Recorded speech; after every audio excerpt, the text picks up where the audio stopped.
लोकसभा चुनाव को देखते हुए अपने प्रत्याशियों के नामांकन करने की तारीखों का ऐलान कर दिया है, जिसमें 22 मार्च को अल्मोड़ा सीट के प्रत्याशी अजय टम्टा नामांकन करेंगे। टिहरी लोकसभा और पौड़ी लोकसभा सीट पर 26 मार्च को नामांकन होगा। 27 मार्च को नैनीताल सीट पर नामांकन किया जाएगा और हरिद्वार के लोकसभा प्रत्याशी त्रिवेंद्र सिंह रावत 22 मार्च को नामांकन दाखिल करेंगे, क्योंकि डिजिटल नामांकन का केंद्र हरिद्वार में शुरू हो चुका है और भारतीय जनता पार्टी प्रत्याशी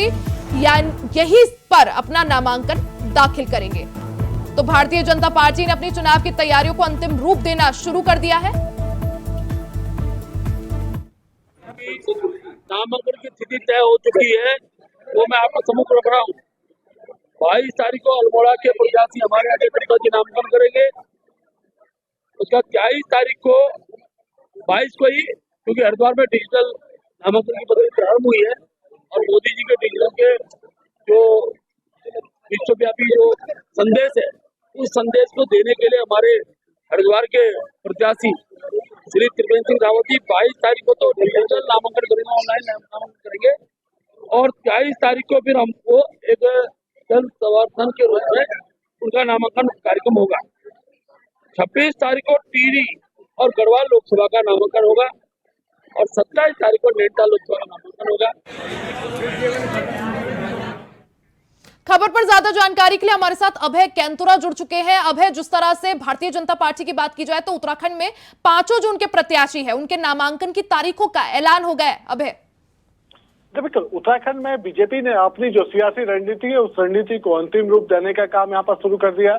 यानी पहले प्रत्याशियों की घोषणा यहाँ पर हो चुकी थी, अब उनके नामांकन की तिथियों का ऐलान भी पार्टी संगठन की तरफ से यहाँ पर कर दिया गया है। सबसे बड़ी बात है कि हर पार्टी प्रत्याशी के नामांकन में मुख्यमंत्री पुष्कर सिंह धामी, प्रदेश चुनाव प्रभारी दुष्यंत कुमार गौतम और प्रदेश अध्यक्ष महेंद्र भट्ट तीनों रूप से यहाँ पर मौजूद रहेंगे, और ताकि सभी लोगों के नामांकन में एक अच्छी खासी भीड़ यहाँ पर उमड़ सके, पार्टी की जो रीति नीति है वो आम जनता तक आसानी से पहुंच सके, उसकी कोशिश पार्टी ने यहाँ पर करी है। पार्टी की तरफ से हर लोकसभा क्षेत्र में जिला मुख्यालयों पर एक एक चुनाव कार्यालय यहाँ पर बना दिए गए। उन कार्यालयों की मॉनिटरिंग देहरादून में पार्टी का जो चुनावी कार्यालय यहाँ पर बना है वहां पर उसकी मॉनिटरिंग की जाएगी, ताकि रोजाना की समीक्षाएं पार्टी यहाँ पर कर सके और किस स्तर पर कमियां हैं उन स्तरों को यहाँ पर उन कमियों को दूर करने का काम जल्द से जल्द यहाँ पर किया जा सके। पार्टी ने जी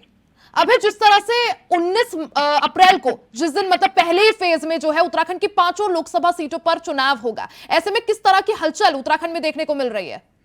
सबसे बड़ी बात है कि अभी तक उत्तराखंड में जो चुनावी जो सरगर्मियां वो काफी तेज यहाँ पर देखने को मिल रही थी, लेकिन ये चुनावी सरगर्मियां सिर्फ बीजेपी के लिए बड़ी फायदेमंद यहाँ पर कही जा सकती है, अशुभ संकेत बीजेपी के लिए कहा जा सकता है, क्योंकि बीजेपी ने अपने प्रत्याशियों की घोषणा करने के साथ साथ उनके नामांकनों की तिथियों का भी ऐलान यहाँ पर कर दिया है। बीजेपी के जो प्रत्याशी लोकसभा चुनाव के वो लगातार जनता के बीच पहुंच रहे हैं, रोड शो कर रहे हैं, जनता से डोर टू डोर संपर्क यहाँ पर साध रहे हैं, ताकि उनकी जो जीत है वो और बड़ी यहाँ पर हो सके, मजबूत हो सके। और 19 अप्रैल को जब यहाँ पर मतदान होगा पहले चरण में 5 लोकसभा सीटों पर, तो यहाँ पर जनता बीजेपी के पक्ष में मतदान कर सके, क्योंकि विपक्षी दल अभी भी ये कह सकते हैं कि ना तो पूरी तरीके से अपने 5 सीटों पर प्रत्याशियों की घोषणा यहाँ पर कर पाया है, ना ही कोई ऐसे नाम उभर कर सामने आ पा रहे हैं, ना ही कोई ऐसी चुनावी तैयारियां यहाँ पर विपक्ष की तरफ से देखने को मिल रही है जिससे कहा जा सके कि विपक्ष उत्तराखंड में मजबूत तरीके से सत्ता पक्ष को टक्कर देने का काम यहाँ पर कर रहा है। बीजेपी ने अब बड़ा दावा यहाँ पर कर दिया है कि उत्तराखंड की जो 5 लोकसभा सीटें हैं,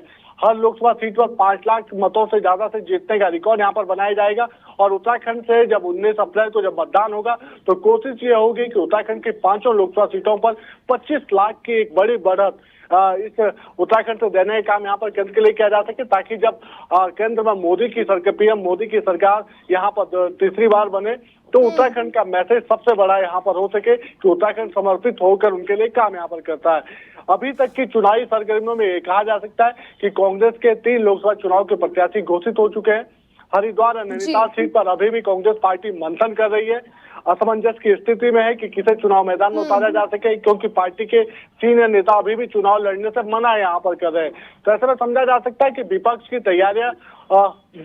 थोड़ी बहुत चुनाव का दिख तो रही है, लेकिन अभी भी प्रत्याशियों के मनाने के क्रम में वो अभी जुटी हुई है। ऐसे में सत्ताधारी दल बीजेपी है, उसकी चुनावी तैयारियां अन्य दलों से 2 कदम आगे चलने का काम करेगी। जी बिल्कुल अभय, जहां भारतीय जनता पार्टी तेजी से आगे बढ़ रही है, वहीं कांग्रेस की तैयारियां कुछ फीकी दिख रही है। बहुत बहुत शुक्रिया आपका तमाम जानकारी साझा करने के लिए।